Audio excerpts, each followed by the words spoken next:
आप सभी का मेरे चैनल में स्वागत है। चलिए आज का टॉपिक प्रतिशत। आज टाइप 3 देखेंगे। प्रश्न है, यदि a का 80% बराबर b का 50% और b बराबर a का 100% है तो इस x का मान ज्ञात कीजिए। चलिए प्रश्न को समझ लेते हैं। पहले तो इसके पहले प्रश्न बताई थी कि प्रतिशत में जैसे कि का, के, की शब्द आते हैं, उसका मतलब होता है गुना। तो a का 80% मतलब a गुणित होगा 80%, बराबर का बराबर रहेगा। b का मतलब b गुणित 50%। इसी प्रकार से इसका भी ऐसी होगा, b बराबर a गुणित x%। जहाँ जहाँ का है वहाँ वहाँ गुना रहेगा। चलिए तो हल कर लेते हैं। a का 80% मतलब a गुणित 80% का 100। 80/100 हो गया, बराबर है तो बराबर कर देते हैं। b का 50% मतलब b गुणित 50/100। यहाँ तक कर लिए। उसके बाद क्या है प्रश्न में, फिर b बराबर a का 100%, तो यहाँ से खंड कर देते हैं।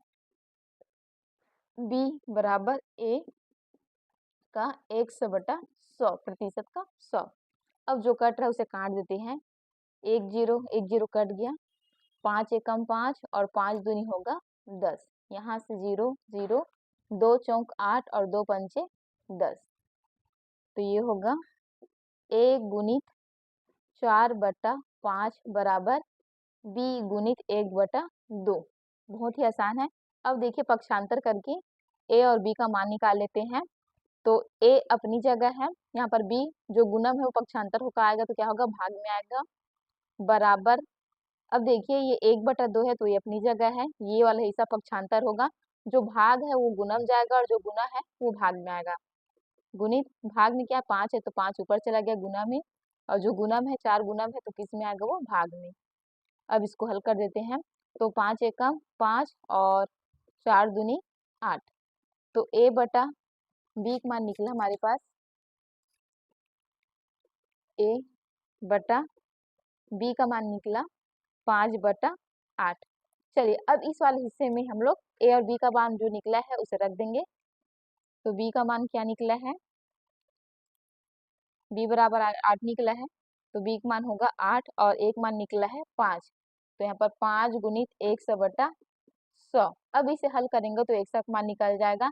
फिर इसे पक्षांतर कर देते हैं तो क्या होगा, ये 100 बराबर, ये पूरा इधर पक्षांतर कर देते हैं।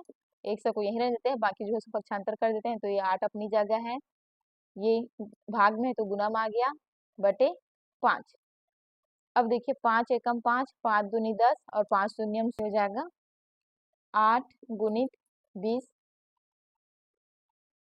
बराबर x। तो निकल गया 8 शून्य शून्य और 8 दूनी 16। तो कितना निकल गया, x का मान 160। यही इसका आंसर है। बहुत ही आसान निकला प्रश्न ये। चलिए अब एक और सवाल देख लेते हैं इसी प्रकार का, जो कि एक इम्पोर्टेंट है प्रश्न, और ये प्रश्न लगभग पूछा ही गया है व्यापम में।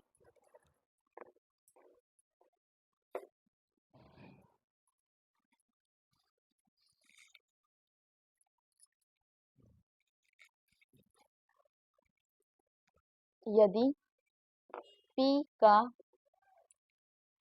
p% 36, यदि p का p% बराबर 36 तो p का मान ज्ञात कीजिए। p का मान ज्ञात कीजिए।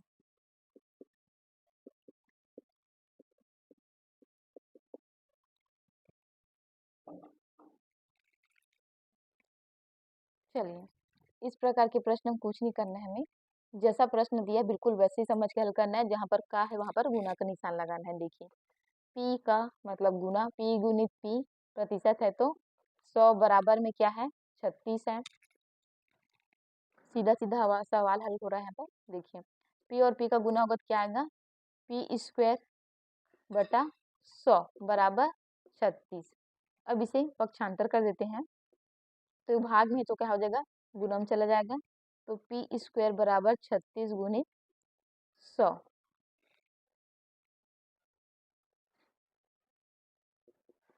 तो हो जाएगा p घात 2 स्क्वायर में। अगर ऐसा नहीं कर सकते तो इसको यहाँ पर वर्गमूल में बदल देते हैं, घात 2 है तो इसको 36 गुणित 100। चलिए, तो 36 का वर्ग अगर मूल करेंगे तो क्या निकलेगा, ये 6 के वर्गमूल निकलेगा तो 6 गुना का गुना और 100 10 के में वर्गमूल में आएगा तो ये 10। तो p बराबर होगा ये 10 6 का 60, ये इसका आंसर होगा, p का मान होगा ये इसका आंसर हुआ।